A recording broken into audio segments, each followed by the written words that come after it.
आएगा ना।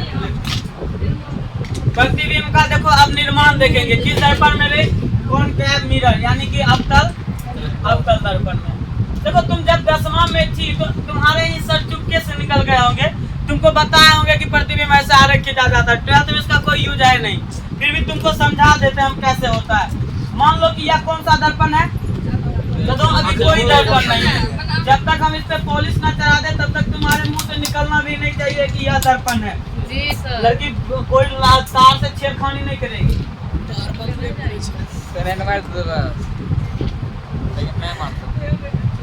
ये कौन सा दर्पण है बाबू, अवतल दर्पण। तुमको मास्टर यदि तुम याद होगा तुमको बताया होगा ये क्या होता है बी, ये क्या हो गया एफ, ये क्या हो गया। हालांकि प्रधान अक्ष के समांतर जब बुलाते हैं तब एफ लिखना चाहिए हमको, ऐसे लिख दिया अभी तक का।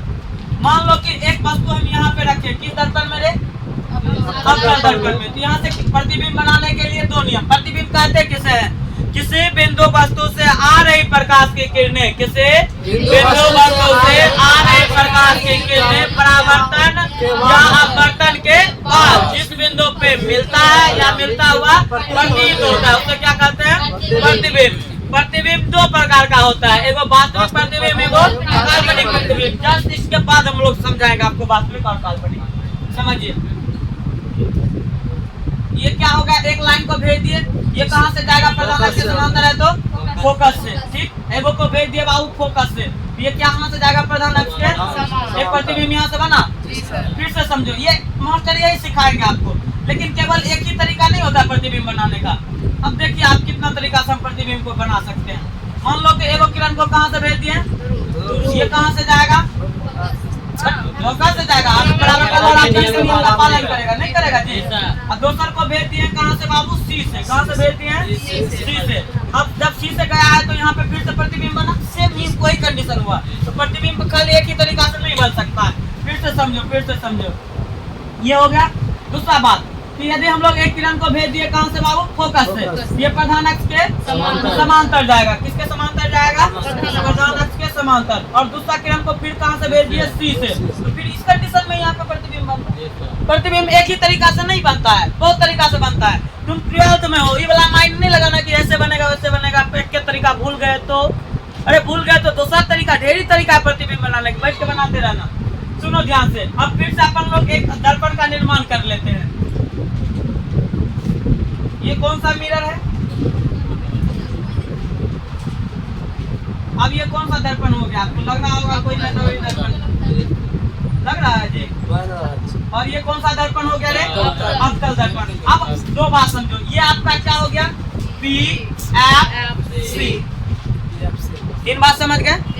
अब समझिए इधर जो होता है ना, इधर अनंत होता है। क्या होता है, सब बच्चा ध्यान देना। इसके बाद 5 क्वेश्चन करेंगे आप, उसके बाद पूछेंगे कि यहाँ पे वस्तु रखेंगे तो कहाँ पे प्रतिबिंब बनेगा, और उठा के क्या हो जाओगे, मम्मी पापा को मेहनत करने की कोई जरूरत नहीं पड़ेगा। सुनो रे, यदि वस्तु को सी पे रख दें, यदि वस्तु को तो बराबर प्रतिबिंब बनता है। कैसा प्रतिबिंब बनेगा, यदि अवतल दर्पण में वस्तु को कहाँ पे रखे, तो सी पे ही, और वस्तु के बराबर प्रतिबिंब। इधर रहेगा छोटा प्रतिबिंब, इधर रहेगा बराबर। बताओ सी के पहले कैसा प्रतिबिंब बनेगा, छोटा। कैसा प्रतिबिंब, कभी कभी छोटा से आ जाता है, छोटी छोटू और आरती छोटू और आरती की कहानी। तो उसमें खचरा कौन थी, लड़की आरती। बहुत ज्यादा रियल बताएं, उसके गार्जियन को सोचना चाहिए, दोनों को सजा मिलनी चाहिए। नहीं तो बेसिकली लड़की का सुनो रे, पूछा जाएगा कि बकरता इससे बकरता केंद्र से पहले जो भी प्रतिबिंब बनेगा इधर कहाँ बनेगा, यदि वस्तु अनंत पे रहेगा तो छोटा प्रतिबिंब। देखो पहले प्रतिबिंब कहाँ कहाँ वस्तु रख सकता है, पहला वस्तु कहाँ पे रहेगा, अनंत पे। दूसरा अनंत और सी के, तीसरा कहाँ पे, सी पे। पहला अनंत पे, बोल पहला, दूसरा अनंत और सी के बीच, तीसरा सी पर, चौथा सी और एफ के बीच, उसके बाद एफ पर, उसके बाद 4 हुआ ना, ये 5 ये 6। अरे 1 2 3 4 5 6। पहला बोल उसके बाद फिर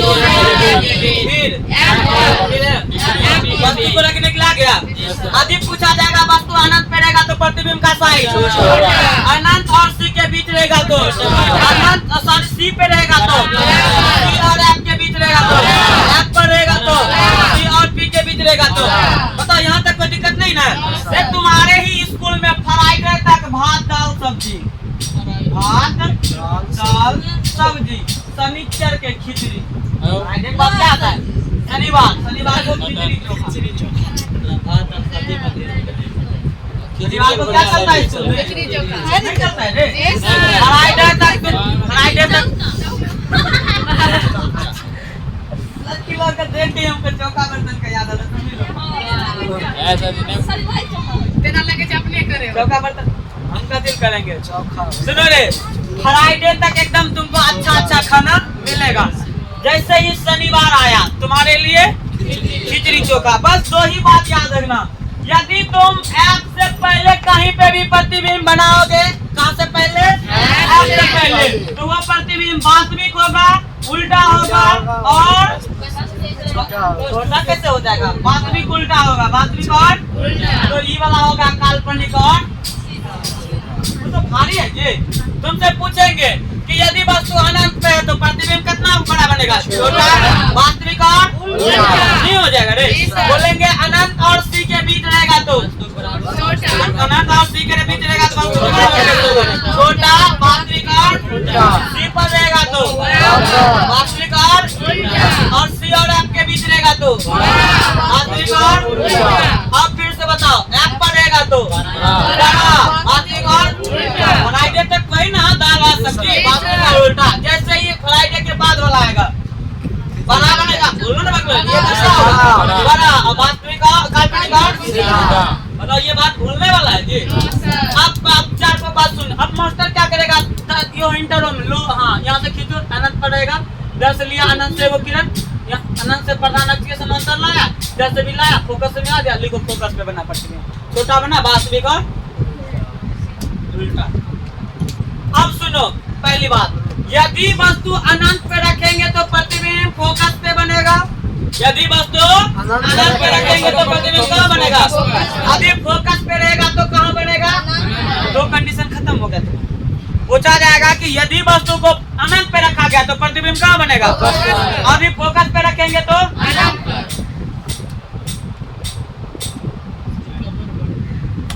लो फोन लगे खाली बीच ई मोबाइल फेल स्कूल जाना है। सुनो रे, यदि वस्तु कहाँ पे रहेगा, कहाँ बनेगा, फोकस पे रहेगा। देखो दूसरा कंडीशन कहाँ होगा रे, अनंत और सी के तो इधर बनेगा सी और एफ के, फिर बोल अनंत और सी के बीच, सी और एफ के बीच, फिर से बोल तो अनंत और सी के बीच तो बनेगा कहाँ के रे, सी एंड एफ के बीच नहीं बनेगा। फिर इसका उल्टा करो, सी और एफ के बीच रहेगा तो कहाँ बनेगा, अनंत और सी एफ के बीच नहीं बनेगा भाई, अनंत और सी के बीच। तो 6 का 4 कंडीशन हो गया नहीं हो गया, 4 गो हो गया। सी पर रहेगा तो सी पर बनेगा, बस सी पर रहेगा तो और ये बोल बी और एफ के बीच तो दर्पण के पीछे, दर्पण के और खिचड़ी चोखा चौराक में खाओगे जी, अच्छा लगता है खिचड़ी चोखा खाना, एकदम जाके किधर नुका के खा लेना। तो जब पी और एफ के बीच रहेगा तो खिचड़ी चोखा एकदम कमरा में बंद करके खा लेना, दर्पण के पीछे जाके, रूम के पीछे। इनाम देख देख दोनों बता दे तो कितने बार पर हमारे हाँ बोलो आईना पीछू बनते हैं। सुनो रे, अभी अब पूछ लेंगे आप तुमसे, यदि अनंत पे रहेगा तो कहाँ बनेगा, फोकस पे रहेगा तो अनंत और सी के बीच, सी और एफ के बीच, सी और एफ के बीच बताओ, सी पर तो सी पर तो और सी और एफ के बीच रहेगा तो सी और एफ के बीच रहेगा तो वास्तविक की काल्पनिक, सीधा की उल्टा, बड़ा की छोटा, हो गया। इतना ही कंडीशन सिखाना था तुमसे। तुमसे पूछा जाएगा यदि किसी वस्तु को अनंत पे रखा गया तो उसका प्रतिबिंब कहाँ बनेगा, फोकस पे। कैसा बनेगा, वास्तविक है जी नमस्ते। ये सेम मोटर घिसा पिसा कॉन्ट्रैक्ट लगाते रहता है पुराना का 10वां वाला चीज। ये सब 10वां में तुम पर क्या आए किए हो? हमको खाली यहाँ पे सिखाना है ना तुमको जी, जी, सर। समझाना ना है। तुम वही बच्चा की तरह बैठ के रहता है तोता शिकारी आएगा जाल बिछाएगा दाना। ये बात फंसी है कि तुम बोल रहे हो। तो ये सब बात अब छोड़ दो, यहाँ पे यहीं से सीख लो सारा कॉन्सेप्ट। ये इतने को क्लियर हो गया। का 2 पन्ना खराम करता है टीचर लोग इसमें।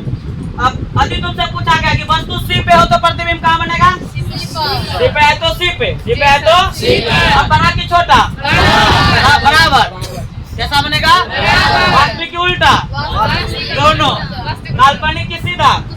हाँ, ये बात भी याद रखना कि सीधा सर काल्पनिक हो ही नहीं सकता है। काल्पनिक एक ही कंडीशन में होगा, पी और एफ के। अभी पी और एफ के बीच वस्तु को रखे तो दर्पण के पीछे। काल्पनिक और वस्तु से नहीं हो जाएगा। जी सर। अब बंद कर।